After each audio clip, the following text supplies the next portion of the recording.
अस्सलामुअलैकुम नाज़रीन, मैं मोहम्मद असलम हुसैन सियासत की ख़बरों में आप सबका इस्तकबाल करता हूँ। आज 25 अक्टूबर 2024 है। इस्लामिक तारीख़ के हिसाब से आज 21 रबी सानी 1446 हिजरी है। पेश है आज की कुछ अहम खबरें। तूफ़ान दाना आज जुमे की अलग सुबह उड़ीसा के साहिल से टकरा गया। महकमा मौसमियात के मुताबिक तूफ़ान दाना की लैंडफॉल का सिलसिला ताहाल जारी है। तूफ़ान 120 किलोमीटर फी घंटे की रफ्तार से उड़ीसा में धामरा और भितरकनिका के करीब से गुजरा। तूफान की वजह से उड़ीसा और बंगाल के कई इलाकों में तेज़ गरज चमक के साथ बारिश हो रही है। तेज़ हवाओं के बाद कई मुकामात पर दरख्त गिरने की इत्तलात है। तूफान के हवाले से उड़ीसा और बंगाल में एनडीआरएफ की कई टीमें अलर्ट पर है। भुवनेश्वर और कोलकाता के हवाई अड्डों को बंद कर दिया गया है। आईएमडी के डायरेक्टर मनोरमा मोहंती ने कहा है कि तूफान अब धामरा से 15 किलोमीटर शुमाल में, भितरकनिका से 30 किलोमीटर शुमाल मगरिब में है। अब मौजूदा शिद्दत एक शदीद साइक्लोनिक तूफान है और हवा की रफ्तार 100 से 110 किलोमीटर फी घंटा है। लैंडफॉल का अमल जारी है। यह अगले 2 घंटे तक जारी रहेगा। शुमाली उड़ीसा में इसके मगरिब शुमाल मगरिब की तरफ बढ़ने और धीरे धीरे कमज़ोर होकर एक मजबूत तूफान में तब्दील होने का इम्कान है।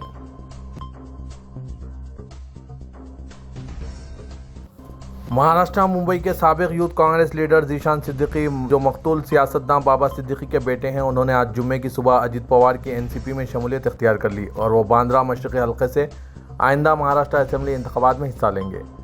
ज़ीशान ने कल शिवसेना उद्धव ठाकरे पर तनकीद करते हुए कहा था कि साथ रहना शिवसेना की फितरत में कभी नहीं था। बाबा सिद्दीकी एक तवील अरसे से कांग्रेस के रुकन थे, जिन्होंने हाल ही में एनसीपी में शमूलियत इख्तियार की थी और 12 अक्टूबर को लॉर्ड्स बिश्नोई गैंग ने इन्हें गोली मारकर कत्ल किया था। महाराष्ट्र में 20 नवंबर को इंतखाबात होंगे और 23 नवंबर को नतायज सामने आएंगे। विस्तारा एयरलाइंस के तैयारे को आज जुमे की सुबह बम की धमकी मिलने के बाद जयपुर हवाई अड्डे पर हंगामी लैंडिंग की जा रही है। दिल्ली से हैदराबाद परवाज यूके 829 को जयपुर की तरफ मोड़ दिया गया। जयपुर हवाई अड्डे पर हंगामी लैंडिंग की जा रही है। तैयारा दिल्ली से हैदराबाद के लिए रवाना हुआ था। मजीद तफसीलात आने बाकी है।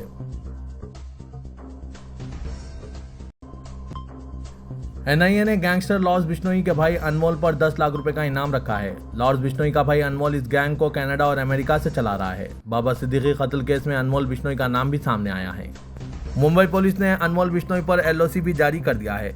एनआईए की इंतहाई मतलूब फहरिस्त में अनमोल बिश्नोई का नाम भी शामिल है। लॉर्ड्स बिश्नोई का भाई अनमोल कनाडा और अमेरिका में बैठकर इस गैंग को चला रहा है। जेल में बंद गैंगस्टर लॉर्ड्स बिश्नोई के भाई अनमोल बिश्नोई ने 9 मिनट की तकरीर करके सलमान खान के घर पर फायरिंग करने वालों को उकसाया था। मुंबई पुलिस क्राइम ब्रांच की तरफ से दाखिल चार्जशीट में इसका जिक्र किया गया।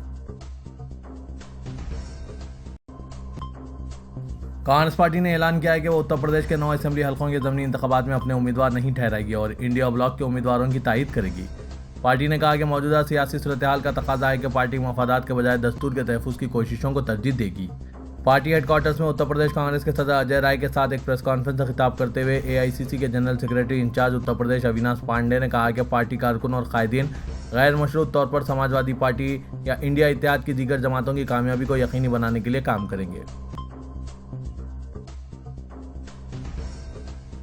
उत्तर प्रदेश के मदरसों का मामला सुप्रीम कोर्ट में जेर समाअत होने के बावजूद योगी हुकूमत और इसके मातहत इदारों की जानिब से कार्रवाई का सिलसिला जारी है।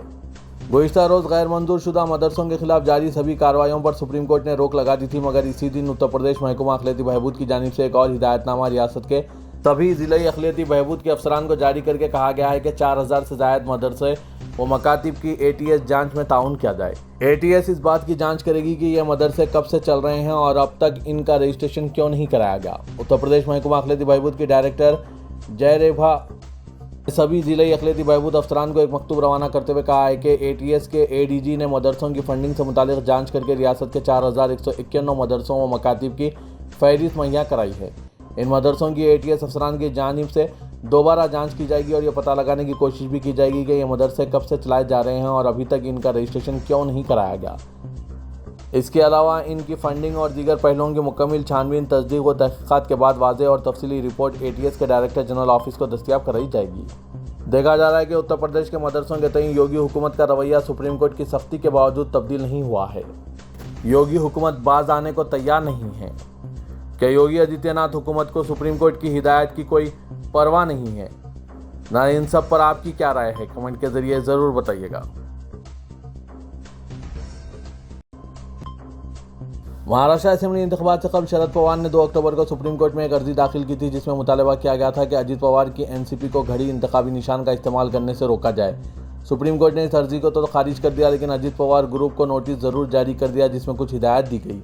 सुप्रीम कोर्ट ने अजीत पवार की पार्टी एनसीपी से एक हलफनामा दाखिल करने को कहा है। इसमें इंतखाबी निशान घड़ी के साथ अदालत में केस ज़ेर-अल्तवा होने से मुतालिक ऐलान वाज़ेह लफ्ज़ों में लगाने के हुक्म की तामील का तस्करा करने के लिए कहा गया है। जस्टिस संजीव खन्ना मुल्क के 51वें चीफ जस्टिस होंगे। वजीर कानून अर्जुन राम मेघवाल ने बताया कि जस्टिस संजीव खन्ना 11 नवंबर को मुल्क के अगले चीफ जस्टिस के तौर पर हलफ लेंगे। इनकी मुद्दत कार 6 माह से कुछ ज़्यादा होगी और वो 13 मई 2025 को रिटायर हो जाएंगे। काबिल जिक्र है कि मौजूदा चीफ जस्टिस DY चंद्रचूड़ 10 नवंबर को रिटायर होंगे। चीफ जस्टिस चंद्रचूड़ ने 8 नवंबर 2022 को चीफ जस्टिस का ओहदा संभाला था। बुलडोजर कार्रवाई पर मुल्कगीर रोक के बावजूद बीजेपी की हुक्मरानी वाली 3 रियासतों उत्तर प्रदेश, उत्तराखंड और राजस्थान में बुलडोजर चलाए जाने के वाक़यात के खिलाफ तौहीन अदालत की कार्रवाई का मुतालबा करने वाली मफाद आमा की अर्जी पर सुप्रीम कोर्ट ने गौर करने से इनकार कर दिया। आम अदालत ने अपने अहम तबसरे में मुतासरीन के लिए सुप्रीम कोर्ट के दरवाजे खुले होने और इनकी दरख्वास्तों पर गौर करने की यकीन दहानी कराई। सुप्रीम कोर्ट में national federation of Indian women ने अर्जी दायर करके मुतालबा किया था कि तीनों रियासतों के खिलाफ तौहीन अदालत की कार्रवाई शुरू की जाए, क्योंकि उन्होंने 1 अक्टूबर को सुप्रीम कोर्ट के जरिए हुक्म इम्तनाई के बावजूद बुलडोजर कार्रवाई जारी रखी। जस्टिस BR गोई, जस्टिस प्रशांत कुमार मिश्रा और जस्टिस KV विश्वनाथन की बेंच ने वुमेन फेडरेशन की दरख्वास्त पर समाअत करने से हिचकिचाहट का इजहार करते हुए कहा कि अगर इसकी इजाज़त दी गई तो इस तरह की दरख्वास्तों का सैलाब आ जाएगा, क्योंकि अर्जी गुजार बराह रास्त या बिलवास्ता मुतासरा फरीक नहीं है। काबिल जिक्र है कि आम तौर पर बुलडोजर कार्रवाई के मुतासरीन हुकूमतों की मुआंदाना कार्रवाइयों के खौफ से सुप्रीम कोर्ट का दरवाज़ा खटखटाने के लिए सामने नहीं आते, लेकिन अगर मुतासरीन बुलडोजर की गैर आइनी व गैर कानूनी कार्रवाइयों के खिलाफ कानूनी जद्दोजहद में आगे नहीं आए तो ये पूरी लड़ाई कमज़ोर पड़ जाएगी। मुतअद्दिद तंजीमें इस तरह के मामलों में सुप्रीम कोर्ट में अपने उकला को पेश करने के लिए तैयार रहते हैं, ताहम वो मुतासरीन को सुप्रीम कोर्ट का दरवाज़ा खटखटाने के लिए राज़ी नहीं कर पाते। उत्तरकाशी में एक मस्जिद की कानूनी हैसियत पर सवाल करते हुए दाएं बाजू तंजीमों की जानिब से एहतजाजी रैली निकाली गई, जिसके बाद संगबारी और झड़प में 7 पुलिस मुलाजमीन के बशमूल 27 अफराद जख्मी हो गए। एक सीनियर पुलिस अहदेदार ने बताया कि उत्तराखंड के उत्तरकाशी टाउन में यह मस्जिद मुसलमानों के नाम पर रजिस्टर्ड अराजी पर कानूनी इजाज़त से तामीर की गई थी। संकित सनातन धर्म रक्षक संघ के बैनर तले एहतजाजियों ने मस्जिद के इंहदाम का मुतालबा करते हुए एहतजाजी मार्च निकाला। उत्तरकाशी के SP अमित श्रीवास्तव ने बताया कि यह वाक़या दिन के तकरीबन 2:30 बजे पेश आया। एहतजाजियों की रूट पहले से तय की गई थी और बैरिकेड्स लगाए गए थे, ताहम एहतजाजियों ने दूसरे रास्ते से यानी मस्जिद की तरफ जाने पर इसरार किया। उन्होंने पुलिस को रुकावटें खोलने का मुतालबा किया, लेकिन जब ऐसा नहीं किया गया वो बरहम हो गए। बहस व तकरार के बाद उन्होंने संगबारी की और पुलिस ने हुजूम को मुंतशिर करने की कोशिश की। इस साल के अवाइल में RTI दरख्वास्त दाखिल करते हुए मस्जिद की कानूनी हैसियत के बारे में मालूमात तलब की गई थी। इसके जवाब में इंतजामिया ने कहा था कि इसके पास ज़रूरी दस्तावेज़ात नहीं है। इसके बाद जिला मजिस्ट्रेट को याददाश्त पेश करते हुए मस्जिद के इंहदाम का मुतालबा किया गया था। 6 सितंबर को दाएं बाजू की तंजीमों के 6 अरकान ने जिला मजिस्ट्रेट के दफ्तर के बाहर एहतजाज किया था और मस्जिद के इंहदाम का मुतालबा किया था। जुमेरात को तंजीम को एहतजाजी रैली की इजाज़त दी गई थी। उत्तरकाशी के एक साकिन अशफाक अहमद ने मस्जिद की जायज़ हैसियत का इदा करते हुए कहा कि 20 मई 1987 को उत्तर प्रदेश मुस्लिम वक्फ एक्ट के तहत इसे रजिस्टर्ड किया गया था। हिमाचल प्रदेश के शिमला में संजुली मस्जिद के तनाज़े के बाद अब सोलन शहर में मकबरे को लेकर एक नई लड़ाई छिड़ती नजर आ रही है। देवभूमि संघर्ष समिति ने इल्ज़ाम लगाया है कि शहर में चिल्ड्रन पार्क के करीब एक मकबरा गैर कानूनी तौर पर बनाया गया है। कमेटी के रहनुमाओं ने इंतजामिया को खबरदार किया है कि तहकीकात के बाद मकबरे को हटाया जाए, वरना शिमला की तरह सोलन में भी बड़ा एहतजाज किया जाएगा। देवभूमि संघर्ष समिति के सोलन जिले के कन्वेनर नीरज ठाकुर और दीगर लीडरों ने मीडिया को बताया कि सोलन इंतजामिया और मुस्लिम कम्युनिटी के दरमियान इस जगह को लेकर एक मुआहदा हुआ था, जहां मंदिर बनाया गया था। मुआहदे के मुताबिक मुस्लिम कम्युनिटी ने कहा था कि यह जगह बच्चों के पार्क के लिए छोड़ दी जाए। इसके लिए बदले में मुस्लिम बरादरी को 13 गज ज़मीन दी गई, लेकिन मुस्लिम बरादरी ने इसके करीब गैर कानूनी तौर पर मकबरा तामीर कर रखा है। उन्होंने ये इल्ज़ाम लगाया। दूसरी जानिब संजुली में मस्जिद के गैर कानूनी हिस्सों को गिराने का काम जारी है, जिस पर झगड़ा हुआ। घर चौंके मस्जिद के साथ ही बनाया गया, इसलिए इसके गैर कानूनी हिस्से को बड़ी एहतियाती से गिराया जा रहा है। मस्जिद कमेटी गैर कानूनी हिस्सों को गिराने के लिए फंड्स भी इकट्ठा कर रही है।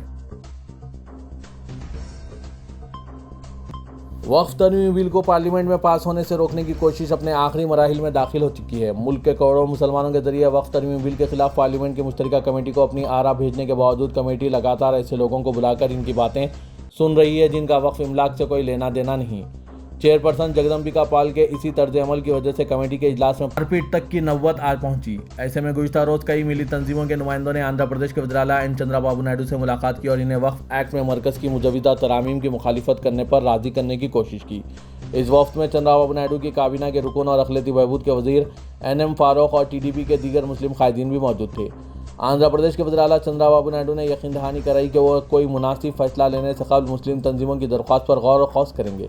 मुस्लिम तंजीमों ने चंद्राबाबू नायडू के सामने इस बात की वजाहत की कि किस तरह मोदी हुकूमत के जरिए लाए जा रहे वक्फ तरमीमी बिल से न सिर्फ वक्फ इमलाक को नुकसान पहुंचेगा बल्कि मुसलमानों के हुकूक और जज्बात को भी इससे ठेस पहुंचेगी।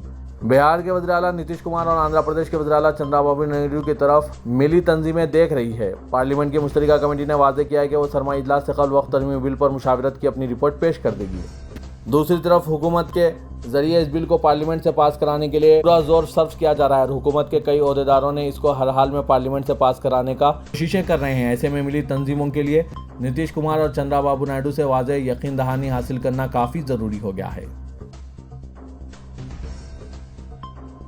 मुकदमा चलाए बगैर उमर खालिद को 4 साल से सलाखों के पीछे रखने की गूंज अब आलमी मीडिया तक पहुंच गई है और न्यूयॉर्क टाइम्स ने एक मुकम्मल सफ़े की स्टोरी शाया करके इसको सख्त तनकीद का निशाना बनाया। न्यूयॉर्क टाइम्स ने स्टोरी किसी ट्रायल के बगैर 4 सालों से जेल में कैद मोदी के हिंदुस्तान में इख्तलाफ राय की कीमत की सुर्खी के साथ शाया की है, जिसके बाद एक बार फिर सोशल मीडिया पर उमर खालिद के हवाले से अदालती तर्ज अमल को शदीद तनकीद का निशाना बनाया जा रहा है।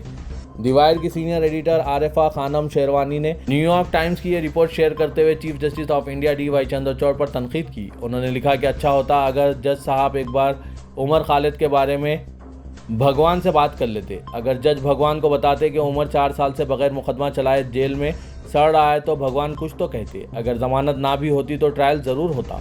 सोशल मीडिया पर कई लोगों ने इस रिपोर्ट को शेयर करते हुए लिखा कि न्यूयॉर्क टाइम्स ने जो कुछ किया वो हिम्मत हिंदुस्तान के किसी भी मीडिया ने नहीं दिखाई।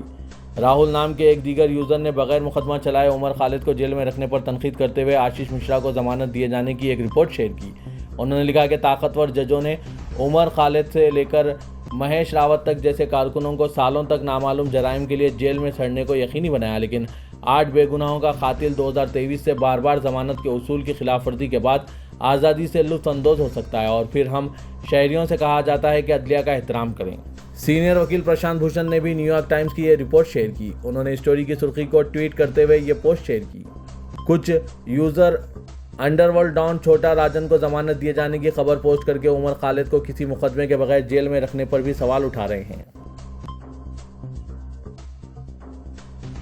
रियासत तेलंगाना में कांग्रेस हुकूमत में चीफ मिनिस्टर रेवंत रेड्डी के बाद दूसरे अहम तरीन समझे जाने वाले वजीर माल P श्रीनिवास रेड्डी ने एक सनसनीखेज पेशकशी की है कि दिवाली से कबल रियासत में सियासी आतिशबाजी हो सकती है।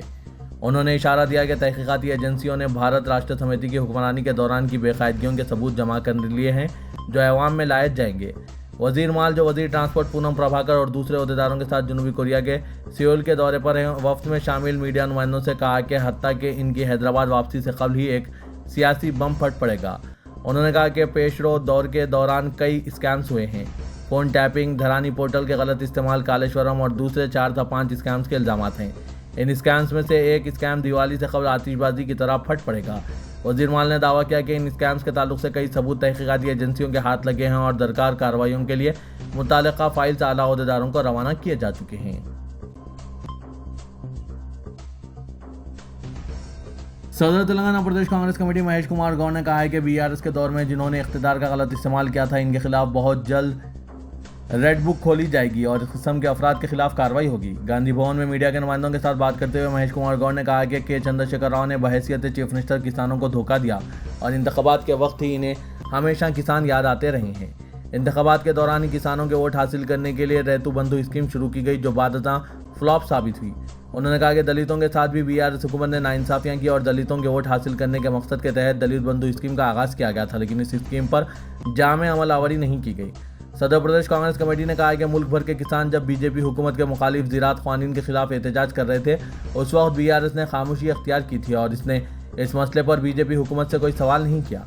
महेश कुमार गौड़ ने कहा कि कारगुजार सदर BRS तारक रामाराव को चीफ मिनिस्टर रेवंत रेड्डी के बारे में इजहार ख्याल का कोई हक हासिल नहीं है, जो अवामी बहबूद स्कीमात पर संजीदगी के साथ अमलावरी कर रहे हैं। तेलंगाना हुकूमत ने मुलाजमीन के मसाइल की यकसुई के लिए काबीनी सब कमेटी तश्कील देने का फैसला किया। चीफ मिनिस्टर रेवंत रेड्डी ने सेक्रेटरीट में मुलाजमीन के नुमाइंदों के साथ एक इजलास मुनक्किद किया और मुलाजमीन के ज़ेर-इल्तवा मसाइल की यकसुई के लिए काबीनी सब कमेटी की तश्कील का फैसला किया। डिप्टी चीफ मिनिस्टर मल्लू भट्टी विक्रमार्का सब कमेटी के सदरनशीन होंगे, जबकि वुज़रा श्रीधर बाबू और पूनम प्रभाकर को अरकान बनाया जाएगा। हुकूमत के मुशीर डॉक्टर के केशव राव खुसूसी मद्दू की हैसियत से शामिल किए जाएंगे। दिवाली फेस्टिवल के बाद काबीनी सब कमेटी महकमा जाती सतह पर इजलास मुनक्किद करते हुए रिपोर्ट पेश करेगी। इस मौके पर चीफ मिनिस्टर ने वाज़ेह किया कि हुकूमत मुलाजमीन के मसाइल की यकसुई के लिए पाबंद है और ये इजलास मसाइल को हल करने के इक़दामात में पहला कदम है। नामपल्ली असेंबली हल्के में कांग्रेस और मजलिस के दरमियान बढ़ते सियासी तनाज़ा व हालिया दिनों में झड़प के वाक़े से निमटने कमिश्नर पुलिस हैदराबाद CV आनंद ने बहैसियत एडिशनल डिस्ट्रिक्ट मजिस्ट्रेट फ़रीक़ीन को तलब किया। CV आनंद ने एग्जीक्यूटिव कोर्ट का एहतमाम करके फ़रीक़ीन की समाअत की।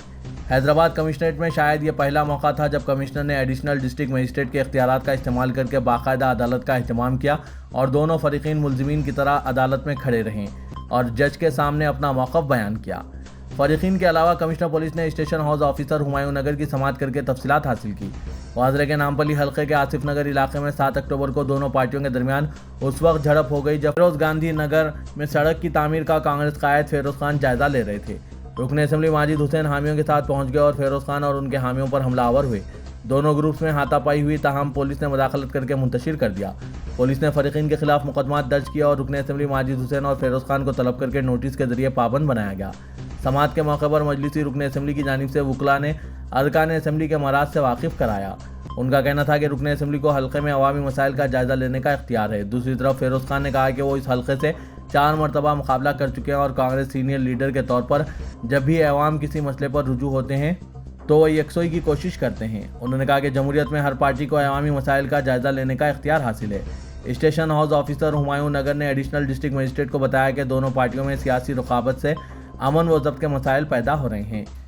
CV आनंद ने दोनों को पाबंद किया कि वो किसी तसादुम या लॉ एंड ऑर्डर का मसला पैदा किए बगैर अवामी मसाइल की यकसुई करें। कमिश्नर पुलिस ने कहा कि दोनों अवामी मसाइल का जायज़ा लेने दौरे कर सकते हैं, लेकिन एक दूसरे के दौरे में मुदाखलत करके अमन व ज़ब्त की सूरत हाल बिगाड़ने पर सख्त कार्रवाई की जाएगी।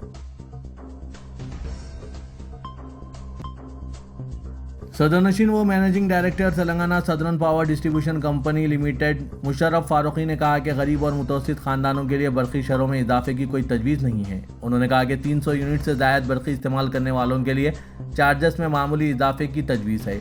मुशर्रफ फारूकी ने बरक़ी शरों के मसले पर तेलंगाना इलेक्ट्रिसिटी रेगुलेटरी कमीशन की अवामी समाअत में हिस्सा लेते हुए अपना मौक़िफ़ पेश किया। अवामी समाअत के दौरान मुशर्रफ फारूकी ने यकीन दिलाया कि गरीब और मुतवस्सित सारिफिन पर कोई इजाफी बोझ आयद नहीं किया जाएगा और उनके लिए मौजूदा बरक़ी शरहें बरकरार रहेगी। उन्होंने बरक़ी नुकसानात में कमी के कारनामे से वाकिफ़ करवाते हुए कहा कि कंपनी ने डिस्ट्रीब्यूशन नुकसानात को 4.75% तक कम किया है, जबकि मैकेनिकल और कमर्शियल नुकसानात को 19% तक घटाया गया। उन्होंने डिस्कॉम ने फ़ी यूनिट 6 रुपये 45 पैसे की आमदनी हासिल की है। उन्होंने कहा कि रियासत में ज़्यादा से ज़्यादा बरक़ी डिमांड 9,910 मेगावाट तक पहुँच चुका है।